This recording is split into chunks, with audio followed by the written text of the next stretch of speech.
You are now locked into the Express Truth Show, presented by Mark Hamilton and Sapper Divine.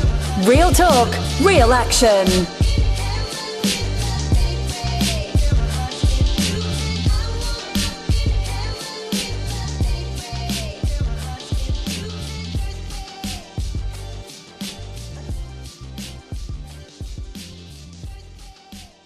PZ Combo, you don't know, we say Sifa, you large.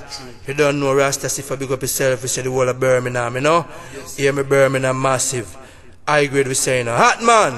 I miss say, a white lips, I miss a pale face, breathing in the snowflakes, burn lungs, I miss a sour taste.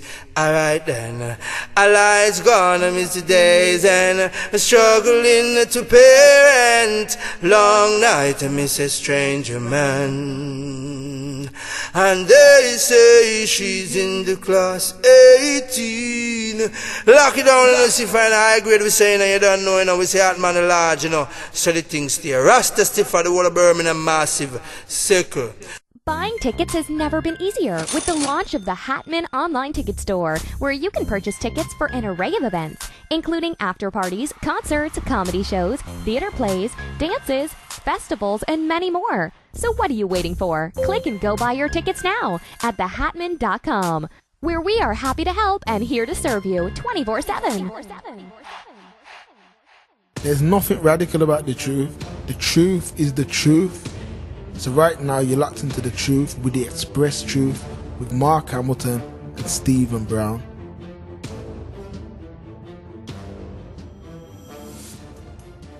Y'all listen to the Express Truth Show with my man Mark Hamilton. So stay locked in, is it? The truth is this: black man can't fool again, my love. The champ is here. The champ is here. The champ is here. The champ is here.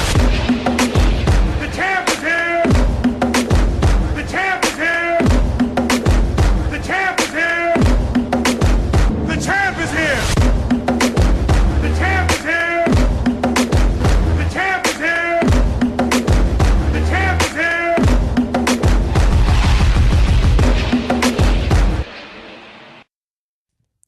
Good evening, good evening, good evening, good night in some parts of the world and good afternoon in other parts of the world.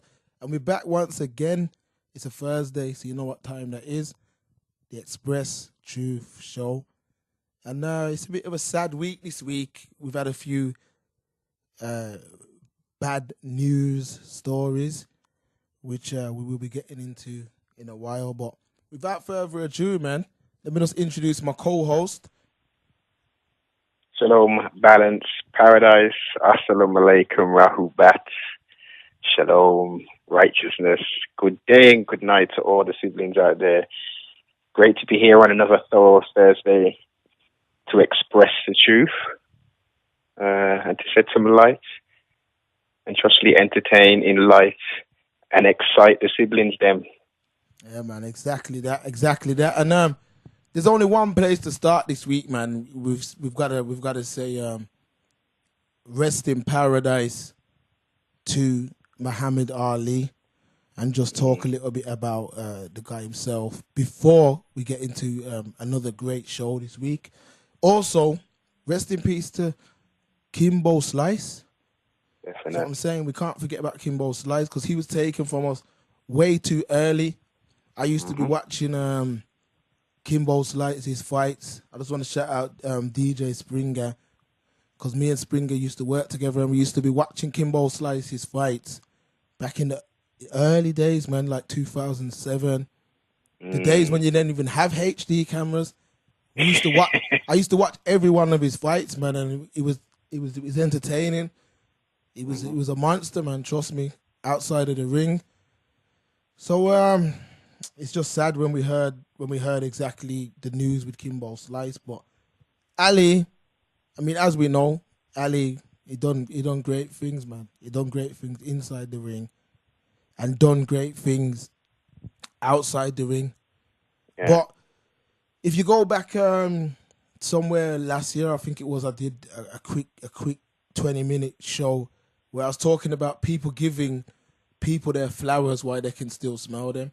And I think that's a little bit of what I've been seeing with Muhammad Ali this week, where a lot of people are talking about how great the man was and how this and that.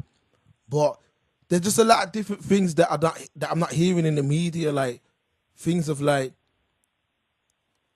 when Ali was in Dubai, and this is before he died, mind you. You can actually look this stuff up on the net. Ali was in Dubai and his Parkinson was quite strong, and they was wheeling the wheelchair around Dubai, and people were taking pictures for like the equivalent of £10. See what I'm saying? And no one weren't really saying nothing when this was going on. So it's just a bit funny that now the man's passed, everyone's kind of on the bandwagon, and plus we can't forget that the powers that be is part of the reason that he went through those 30 years of Parkinson. The powers that be are part of that reason, because a lot of people was on the sideline cheering the man on when he had a fight with a stroke. So I want you to check out Muhammad Ali versus Larry Holmes, yeah? Everyone who listens to this, please check it out. Don't listen to me. The man, that's where he got Parkinson's, in that fight. Watch that fight. He had a stroke during that fight. And Larry Holmes put a beating on him, beating. Yes. It was so bad. Larry Holmes was crying after the fight, crying real tears of how bad he felt, because that's when it is, and that's the powers that be made that happen, because they took away his prime years, so he was fighting well past his prime. So, Noble, what do you think about this, man? Oh, that's an excellent point. Again, just to reiterate, Rising Paradise, Muhammad Ali, a.k.a. Cassius Clay. Just to touch on what you've just been saying in regards to when he's won the years of sorts. Let's not forget the fact that this great brother in the wilderness of North America, excellent boxer, greatest of all time, pound for pound. No one cannot deny that. Outside of the ring, he was conducting himself. He was showing and proving, as the gods would say, for our people. He was standing up. He was, as people would romanticize about Malik al-Shabazz, a.k.a. Malcolm X, a.k.a. Malcolm Little. He put his career, he put his life on the line by saying, Mr. Government, I'm not going nowhere to fight people with melanin in their skin for you. This is an unjust war. I'm not down with it. I'm a boxer. Let me do my thing. And they stopped him from boxing for what was it, 3-4 years? Yeah, it was 3 years. This is the madness, is what we're talking about. In that era, we had athletes, we had entertainers who were doing their job, but outside of their job, they were for our people. They made sacrifices. Yeah. Real big sacrifices. Some people lost their life over this year. And you can't forget, man, he was at the time when they took away his belt, he was the heavyweight champion of the world. Now you put that into context, the man's earning capabilities at that time was incredible. So for him to turn around and do that, I don't think we'll ever see that again. But then on the same note, I've been seeing a few things in the press this week where they're talking about how he was a racist. Of course he wasn't a racist. He was against the white, I'm not going to say supremacist, the white extremist who was against the black man. He was against them. So you cannot call him a racist. I mean, this guy grew up in the time of Emmental. He grew up in the times where there was whites only fountains. Black people had to sit at the back of the bus. There's no such thing as he was not racist. I mean, this is what I don't understand, how people can call him racist. I mean, at that time in history, the white man was a complete and utter monster. And I think, admittedly, he would admit that himself. He was a complete and utter monster. And he didn't feel no way to to treat black people them kind of ways, and that's what we got with Ali. And like I said, I just wish that he didn't have to suffer with that Parkinson for the last 30 years. And I said it when Nelson Mandela died, and I'm going to repeat it now. And for anyone who's still got that show on their phone, listen back to it and you'll see that you can check for my consistency. I believe that he's the last of that era of great black people, to be honest. Today, something else that I want to touch on before we move on.